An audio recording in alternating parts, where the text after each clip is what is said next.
Selamat pagi semuanya. Perkenalkan, nama saya Rufina Patricia. Saya mahasiswa dari IKIP PGRI Pontianak, Prodi Pendidikan Matematika, kelas B sore semester 1. Pada kesempatan kali ini, kita akan melaksanakan pembelajaran, tetapi sebelum kita memulai pelajaran kita pada hari ini, marilah kita berdoa. Berdoa selesai. Baiklah, tema pembelajaran kita pada pagi hari ini adalah perkiraan dan antisipasi masyarakat masa depan. Mari kita simak sama-sama penjelasannya dari saya. Antisipasi dan perkiraan masyarakat masa depan. Antisipasi dan perkiraan masyarakat masa depan. A. Perkiraan masyarakat masa depan.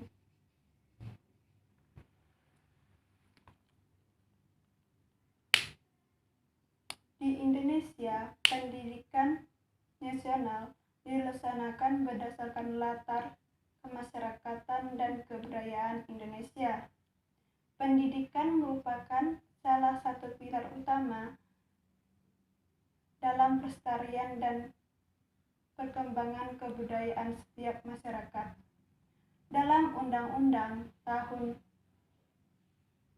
Nomor 2 Tahun 1989 juga dijelaskan bahwa dalam kehidupan suatu bangsa, pendidikan mempunyai peranan yang amat penting untuk menjamin perkembangan dan kelangsungan kehidupan suatu bangsa.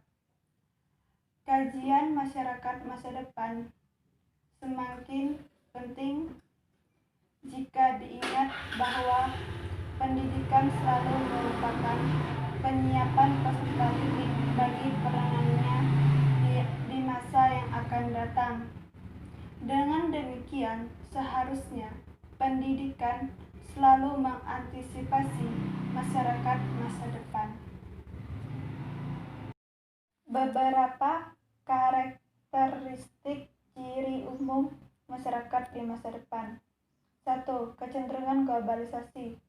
Gelombang globalisasi sedang menerpa seluruh aspek kehidupan dan penghidupan manusia, menyusup ke dalam unsur kebudayaan dengan terdampak berbeda-beda. Terdapat 4 gelombang globalisasi yang paling kuat dan menonjol, meliputi iptek, teknologi, lingkungan hidup, dan pendidikan. Kecenderungan globalisasi juga tampak pada bidang politik, hukum, dan HAM, dan lain sebagainya.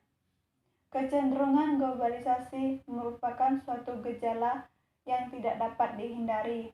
Oleh karena itu, banyak gagasan dalam menghadapi globalisasi yang menekankan perlunya berpikir dan berwawasan global, namun tetap menyesuaikan keputusan dan tindakan dengan keadaan nyata di sekitar.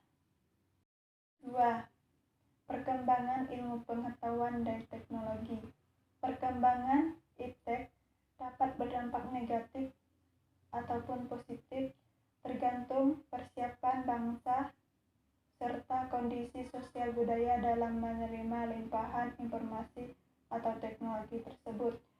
Segi positifnya memudahkan untuk mengikuti perkembangan iptek di dunia, dan segi negatifnya akan timbul apabila kondisi sosial budaya belum siap menerima limpahan teknologi tersebut. Percepatan perkembangan iptek berkaitan dengan landasan ontologis, epistemologis, dan aksiologis. Dalam hal ini juga, iptek dapat menjadi peluang dan tantangan. Menjadi peluang apabila kita siap untuk mengikuti perkembangan iptek tersebut, dan menjadi tantangan apabila masyarakat belum siap mengikuti perkembangan iptek tersebut. 3. Perkembangan arus komunikasi yang semakin cepat dan padat. Perkembangan iptek yang luar biasa adalah perkembangan informasi dan komunikasi. Umumnya, satelit komunikasi, komputer, dan lainnya. Begitu pula di Indonesia. Kemajuan tersebut telah mendorong perubahan masyarakat dari masyarakat petani menjadi masyarakat industri dan informasi. Dalam komunikasi terdapat beberapa unsur, yaitu sumber pesan, penyandian, pengirim pesan, saluran, dan lain-lainnya. Meskipun teknologi, informasi, dan komunikasi telah mengalami perkembangan yang pesat, namun belum merata pada semua negara. Karena didominasi oleh negara-negara yang maju. Perlu diadakan upaya-upaya untuk merebut teknologi tersebut. Terdapat beberapa faktor yang perlu diperhatikan, yaitu pengembangan teknologi satelit yang mutakhir, penggunaan teknologi digital yang mampu menyalurkan sinyal yang beragam di media cetak dan media elektronik. 4. Peningkatan pelayanan profesional. Salah satu ciri masyarakat masa depan adalah meningkatnya kebutuhan layanan profesional di berbagai bidang kehidupan manusia. Profesi adalah suatu pekerjaan dengan persyaratan tertentu yang mempunyai keahlian, tanggung jawab, dan kesejawatan. Profesionalisasi adalah proses pemantapan profesi sehingga memperoleh status yang melembaga sebagai profesional. Di dalamnya terkait dengan permasalahan akreditas, sertifikasi, dan izin praktek. D. Upaya pendidikan mengantisipasi masyarakat masa depan. B. Upaya pendidikan mengantisipasi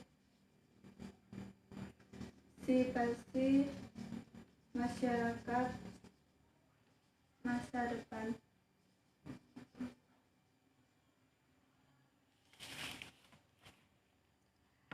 Keberhasilan terhadap antisipasi masyarakat masa depan pada akhirnya ditentukan oleh kualitas manusia yang dihasilkan oleh pendidikan. Pembangunan manusia Indonesia merupakan kunci keberhasilan bagi bangsa dan negara Indonesia pada abad 21 yang akan datang. Oleh karena itu, kajian selanjutnya adalah 1. Tuntutan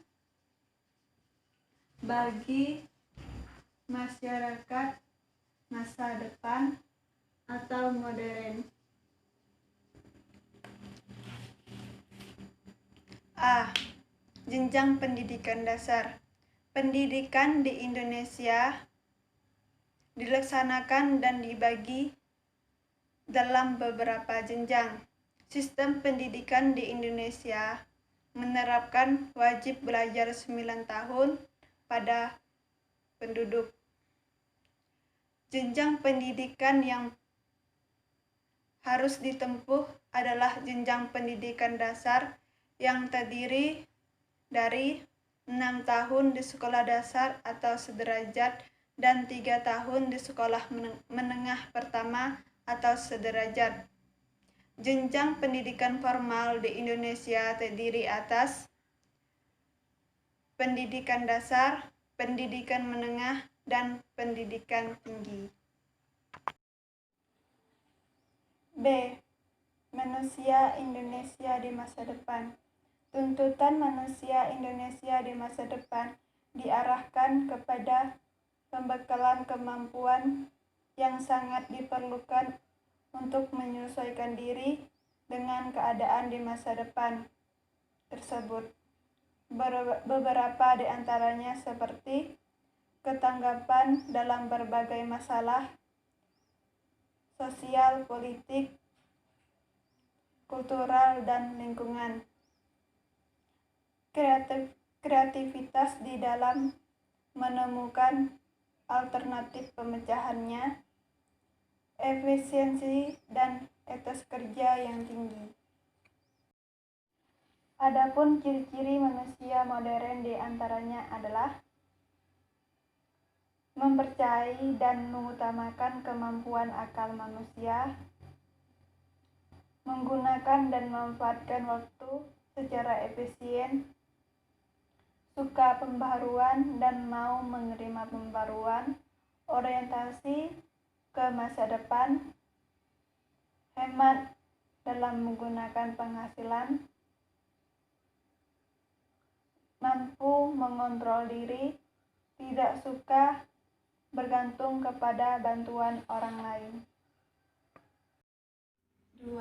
Upaya mengantisipasi masyarakat masa depan.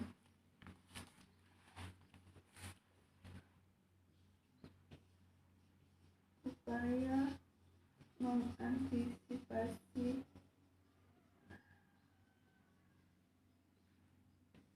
masyarakat masa depan.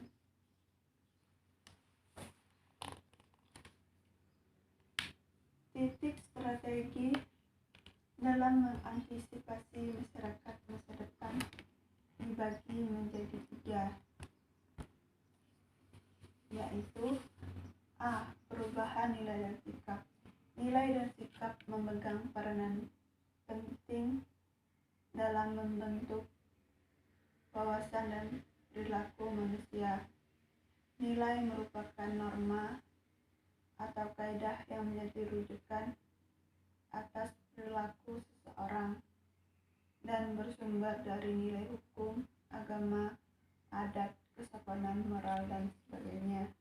Dalam bersikap dibedakan menjadi 3 aspek, yaitu aspek kognitif, aspek afektif, dan aspek kognitif. Ketiga aspek tersebut saling berkaitan dalam membentuk sikap seseorang. Pembentukan, perubahan, sikap, dan nilai pada diri seseorang dapat dengan berbagai cara, seperti pembiasaan, pelaksanaan, dan lain sebagainya. Perubahan nilai dan sikap dalam rangka mengantisipasi masyarakat masa depan haruslah dilaksanakan sedemikian rupa sehingga dapat diwujudkan keseimbangan dan keserasian antar aspek perubahan dan pelestarian. D. Perkembangan kebudayaan. Perkembangan kebudayaan dalam arti luas termasuk hal-hal yang berkaitan dengan sarana kehidupan manusia. Kebudayaan adalah hasil karya manusia melalui cipta dan karsa yang berkaitan dengan religi, kesenian, bahasa, pengetahuan, sampai sistem teknologi dan peralatan. UNESCO telah menetapkan konsep dasawarsa kebudayaan dunia yang menekankan bahwa perkembangan kebudayaan dunia masa kini harus meliputi 4 dimensi, yakni afirmasi dimensi budaya dalam proses pembangunan, mereafirmasi, partisipasi, dan memajukan kerjasama budaya antar bangsa. C. Pengembangan sarana pendidikan. Sampai kapanpun, pendidikan merupakan pilar utama dalam mengantisipasi masa depan. Karena pendidikan selalu diorientasikan pada penyiapan peserta didik untuk berperan di masa depan. Untuk itu, sarana dan prasarana pendidikan harus ditingkatkan dan disiapkan dengan sebaik-baiknya agar proses pendidikan dapat berlangsung dengan lancar dan tepat sasaran. Santoso S. Hamihojo mengemukakan 5 strategi dasar dalam era globalisasi, yakni pendidikan mengembangkan iptek, pendidikan mengembangkan keterampilan manajemen, pendidikan mengelola kependudukan, lingkungan, keluarga berencana, dan kesehatan, pendidikan untuk mengembangkan sistem nilai, dan pendidikan untuk mempertinggi mutu tenaga didik.